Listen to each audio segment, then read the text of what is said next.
and how advanced and global city it is. It is all because of the people from the 19th century who worked hard and made Dubai and UAE a global hub.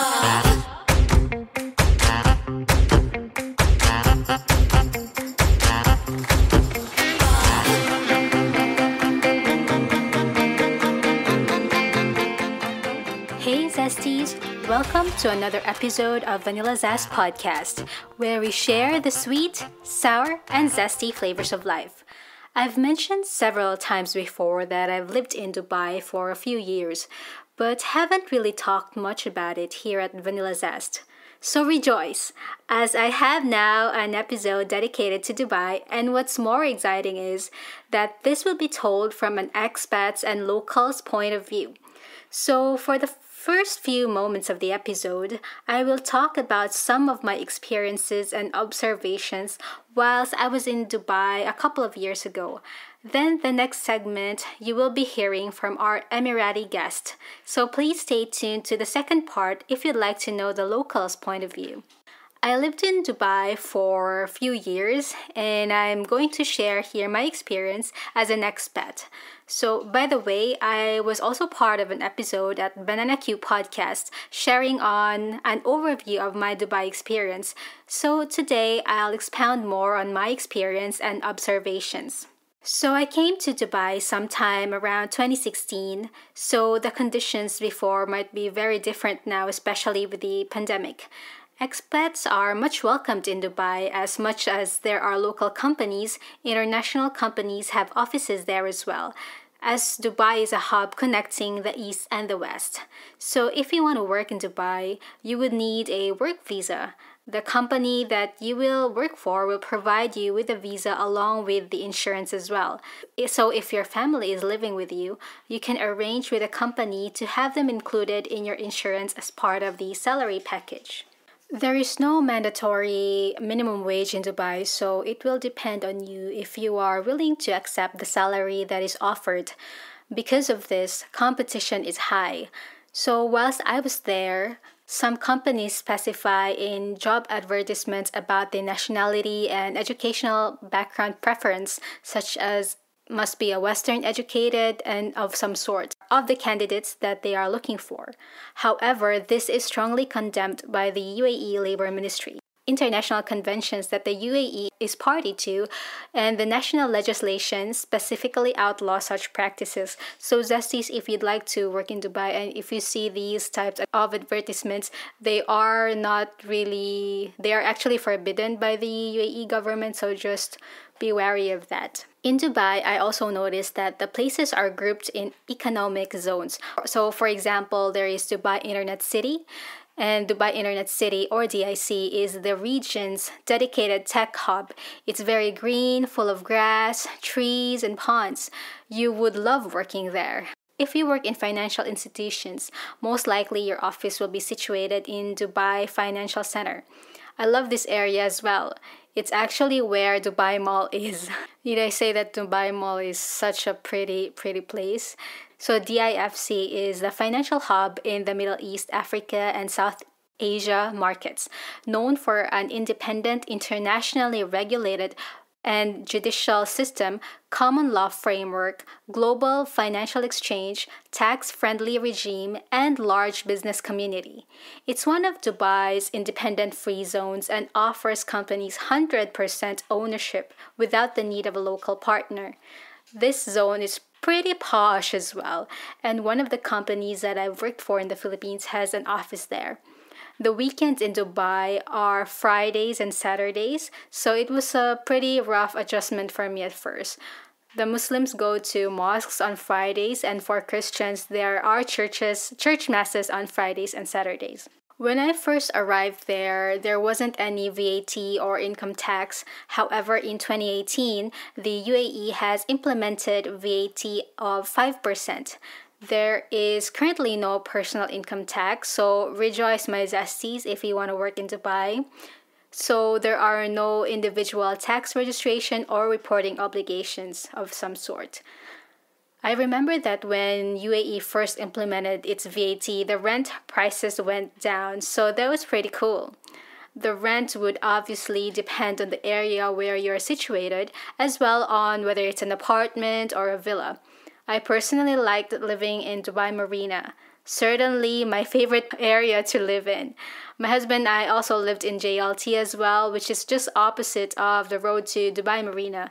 However, when I mean opposite of the road, I mean the Sheikh Zayed Road, which is one of Dubai's major highways. Jumeirah Lake Towers or JLT, Dubai Marina, DIFC or Dubai International Financial Center, and DIC or Dubai Internet City, and many others are situated along the Sheikh Zayed Road. This highway fits 6 lanes on each side. If you are practicing Ramadan, please skip the next few portions of my segment as I will be talking about food.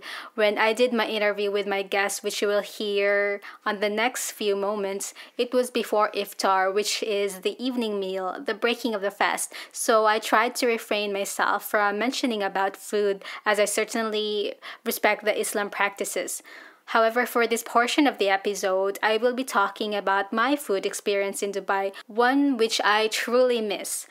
Dubai is a very diverse city. It's the meeting of the East and the West cultures, and because of this, you will find a wide array of food choices. From, of course, Middle Eastern food, to French, to Japanese, to British, Indian, and of course, Filipino food, and so the list goes on. Because the choices are vast, eating out is quite affordable. So if you like eating French food, then I highly recommend Coquelet French Bistro, which is located in Jumeirah Lake Towers or JLT Cluster A. Some of their loved dishes are steak frites in their signature sauce, tuna tartare, escargots, and truffle mushroom pasta. You'll never look for another truffle mushroom pasta ever again. However, if you don't like truffle in your mushroom pasta, I would highly recommend Pascal Tepper. They serve chicken mushroom pasta and it's the tastiest ever.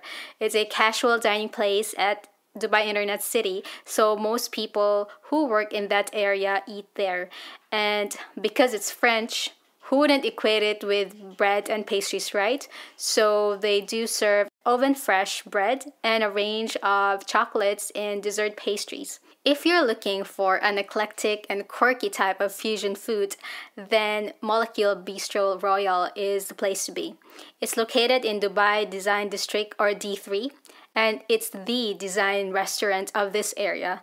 Molecule's left field food and cocktails fuel raucous meals, birthday parties, product launches, and all kinds of events and gatherings. This is where creators meet and makers eat. There are also a lot of Japanese restaurants in Dubai, but the most memorable experience of all for me is Zuma. It's located in DIFC, a contemporary Japanese cuisine in the vicinity of the world's tallest building, Burj Khalifa. It's authentic but not traditional, with bold, intense flavors and an emphasis on simple presentation acquired through quality ingredients. I've tasted the softest, most tastiest black cod over there, and the freshest sushi as well. If you haven't heard about Peruvian food nor tasted it, oh my god, then you are missing out. I adore ceviche very much. It's the closest thing to the Filipino version of kinilaw. The best ceviche would come from the freshest ingredients and best quality seafood. I certainly recommend the garden located at JW Marriott in Business Bay. As the name suggests, you'll feel that you're dining in a garden, a vibrant and inviting space with weathered wood tables, greenery, and background house music, dim lights, and mouth-watering food to share. Another recommendation is Koya, located in Four Seasons Resort at Jumeirah Beach Road. It's a contemporary Peruvian cuisine home to Incan heritage with Spanish, Japanese, and Chinese influences to provide you with a truly unique experience. They ground your guacamole fresh in front of you. Yum! And if you're up for a fine dining experience, then Lima is for you. Located in Al Safa Road, you'll definitely love their beef tenderloin, scallops, set menu, wine, seafood, and lamb dishes. If Mexican food is what you're after, then Maya is definitely a good choice. Located in Le Meridien Beach Resort and Spa, Dubai Marina. It's a Mexican restaurant that's rooted in tradition but evolved for contemporary taste. In addition to the good food, the beachside location is definitely a plus. Anyway, I do not want to bore you more out of my restaurant experiences, so before I end this foodie segment, I'm giving a shout out to Atelier, Marina Social, Main, Trescent, and Siddhartha Lounge. My husband and I truly enjoyed the food experience in Dubai, one which I really miss after moving to Australia. I believe that if you'd like to experience a culture, one great way is through your taste buds. So whenever you go to a new place, I would highly recommend eating different kinds of food. The palate indeed is like a gateway to years of tradition, culture, and evolution. My guest for today is the host of The Link Show. The podcast aims to embrace differences and connect with different people across the world through culture, religion, and so much more. Please welcome Maha Musabeh. Welcome to the show. Thanks for having me. All right, thank you. Ramadan Kareem. Thank you. So excited. All right. So I just lived in Dubai for a few years, but I wanted to ask you, for our listeners out there, if you could describe Dubai for someone who has never been there before. So Dubai, I gotta say, it is indulgent, glamorous, and progressive. A word that describes Dubai.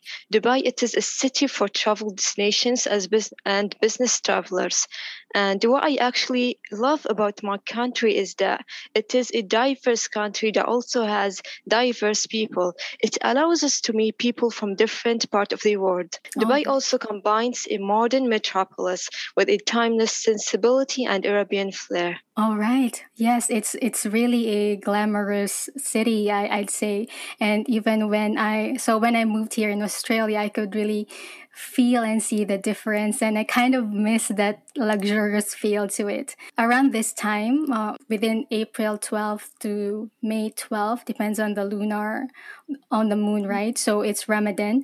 So I would like to ask you if you could share to us or inform us about what is Ramadan. So basically, for the ones who doesn't know, Ramadan is where people start their fast and break their fast after sundown. So it's more about getting closer to God and embracing our religion. So yeah, you've mentioned about breaking the fast during sundown. So aside from that, what are expected of, like, maybe not the non-Muslims in Dubai during Ramadan? If they are not Muslims, are they expected to fast during Ramadan? Of course not.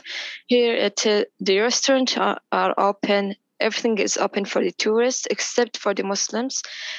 They got, of course, to fast. But the tourists got to enjoy everything. When I was working there, we still eat, right? But we just don't eat like in public. So, because we need to respect the culture and the religion in Dubai. Yes. Then there's also like the old and new Dubai, right? So there's this big frame there that you can see from the new Dubai to the old Dubai. So what is the old and the new Dubai? So whenever I think about Dubai and how different it is from the rest of the world and how advanced and global city it is all because of the people from the 19th century who worked hard and made Dubai and UAE a global hub. I mean, it was a hard life back then. So the major difference between old and new Dubai is based on the type of areas of Old Dubai. Typically features historic, well-established areas like about Dubai Dera. This Dera clock tower was built in 1964, and that time it was a remote area with nearly nothing around. Right now, it is surrounded by many hotels and is located in one of the areas known for massive traffic. And what could you recommend? What are the places in the new Dubai and the places in the old Dubai? The places in Old Dubai, I recommend the museums, and that's because it is a historic area. The tourists got to know more about the Dubai and its culture. Now, with the new Dubai, I recommend climbing, I recommend wildlife safari, and actually the list goes on. Yes, indeed. I before we were living in the Dubai Marina, so I think that's the new Dubai area, right? Yes. Okay. And do you have like any preferences in each of those places to like as a local? My preference in the old Dubai is the museums, of course. We got Al Fahidi Historical District, Bar Dubai, Souk Market, Wall of the Old Dubai, and much more. All that is a tourist attraction. Locals do enjoy as well because it might be just a museum, but it does talk a lot about our culture. Yes, indeed. And could you also cite the cultural differences between the seven emirates, as we all know that UAE is composed of seven emirates? So Emirates culture is based on Arabian culture with influences from the culture of East Africa and India subcontinent.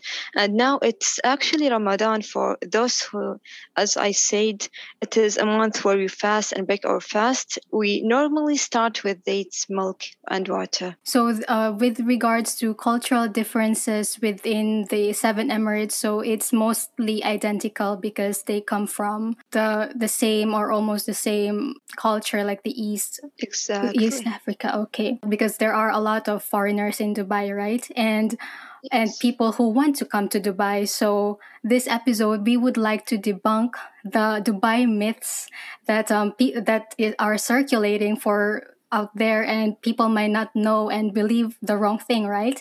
There's one of the myths that all, like literally all women, including the tourists, are required to be fully covered. Unfortunately, that's a myth that people still do believe in. Woman can wear whatever she wants. Woman, she is respected here, and so tourists has a freedom to wear whatever they want. And as an Emirati woman, I got to say that Islam has taught our men how to treat their lady with respect, and we are not obliged to cover up our hair or wear abaya. It is a way to show our modesty. Yes, indeed. And also, people still think that Dubai is just all desert. Yeah, and So Dubai, as I mentioned, was a desert, and I say this with all pride because our people has built not only a modern city, but loving, passionate generations that could give anything to pay back for it, for its country and society. what I love about Dubai is that, like, it's very modern. Like, it's built something from a desert before, right? Then you have the Palm Jumeirah. You have Yeah. Burj Khalifa, which is the tallest building in the world. And the Burj Al Arab is the 7-star hotel, if I'm not mistaken, right? Yes, true. And so yes, and then there's also this myth that only men can drive. So what do you say about that?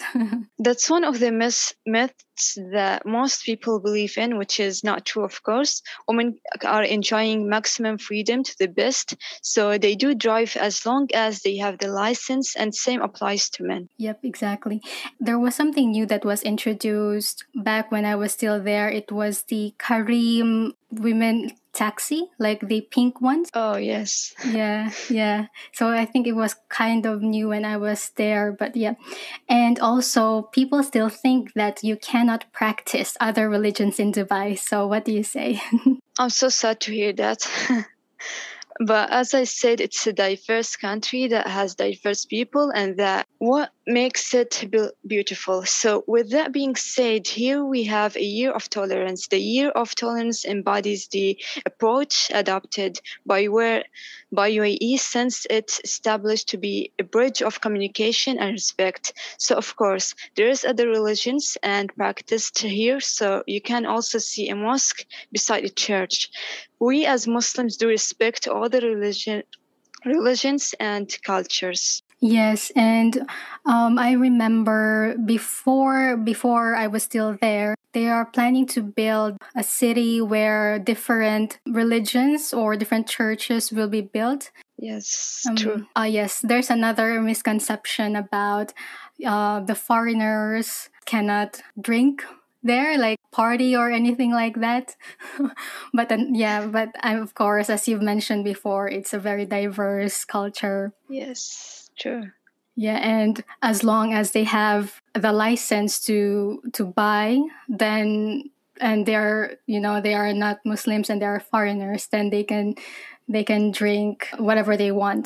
Exactly. So we move on to what are the places that people, locals and tourists alike, would you recommend when they go to Dubai? So basically, there is various places to visit, but if you're into history, I recommend the museums. And how about, do you have any like favorite places to go there aside from maybe museums, or if people want to shop, which mall is your favorite? I gotta say, for the tourist attraction, it is Dubai Mall because it's one of the world's largest shopping festival and one of the largest shopping mall in UAE. Right. Yeah, I love Dubai Mall. I miss it so much. What other places do you recommend, like for maybe like as a local, like people who are already in Dubai but they're still new, other than the malls and the museums? Do you have any other recommendations? I gotta say, since it's summer right now, I gotta say it climbing, wildlife, safari, fishing, golf tours, and that's it. Oh, all right, all right. So are you more of the outdoors or the indoors kind of person? Since it's summer, I gotta say, outdoor is the perfect place to go. Yes, yes, it's summer over there, and here it's already like winter. So we are in the opposite. But winter here in Brisbane, I live in Brisbane in Australia. So Brisbane is part of Queensland, which is the sunshine state they call. So even though it's winter, it's still hot here. So I think if I would compare the winter of Dubai and the winter of Brisbane, I think Dubai's winter is colder. But like, if I just compare, but yeah, before I left Dubai early 2019, there were a lot of plans about the Expo 2020 and the Creek Tower. Do you have any perhaps news or updates that you could share to us about the goings on about these very important events? Sure. So Expo is doing great. Actually a volunteer there. So the preparation is going, and and I'm just so excited for it. It'll take place from October 1st. October 1st this year, right? Yes. Okay, and then it will end. Was it like 6 months period of exhibition? Yes. I think it'll be till May. And about the Creek Tower, I remember that they plan to build a building that's taller than the Burj Khalifa, and I'm very excited to hear about any news about that. About Dubai Creek Tower, it's still under construction. It was expected to be completed in 2022 at the earliest, but now it's on hold because of the pandemic. Yeah. Hopefully once it's finished, I'll be able to visit one day. Hopefully, you're most welcome here. And so before we close off, why do you think Dubai is the best place to go after the pandemic? Dubai, I gotta say, it's known for its tourist attraction. There's so many fun stuff to do in here. And as I mentioned, it's a diverse country that has diverse people, and you got to meet people from around the world. It's like a melting pot of different cultures from East and West. Exactly. And so I have 3 silly and fun questions for you. Are you ready? Looking forward to it. So, how would you describe humanity to an alien civilization? Oh. I could describe humanity as something, unfortunately, there's humans, but unfortunately, I gotta say there is no humanity in the world. I gotta say other world are going through, and the suffering that is going on in the world, that we're just putting a blind eye on it, or maybe we just can't do anything about it, which is actually sad. So if you could choose who you will be as a Disney princess, who would that be? Snow White or Jasmine? Ah, yeah, yeah. The Aladdin is an Arabic Yep. cartoon, right? After you survive the apocalypse, perhaps, what will your job be? My job will be, I would say, more of helping people because, you'll be traumatic after you got a new life. Would you like to invite our listeners to where can they find the Link podcast? Sure, they can find it on Anchor, they can find it on Spotify and Google Podcast, and there's so many other platforms that they can listen the link. So, thank you so much, Maha, for sharing to us your perspective as an Emirati woman. And it's very great that I was able to speak with you today, and especially coming from a person who has lived there for previously. So it's a very nice experience to have you on the show. It was a pleasure. Thanks for having me. I really enjoyed taking you through Dubai's journey, and hopefully I break those shackles of those myths. Yes, of course. I think those myths were very old, I think. So, but maybe some people still live in a cave and they don't know it. But yeah. All right. Thank you so much.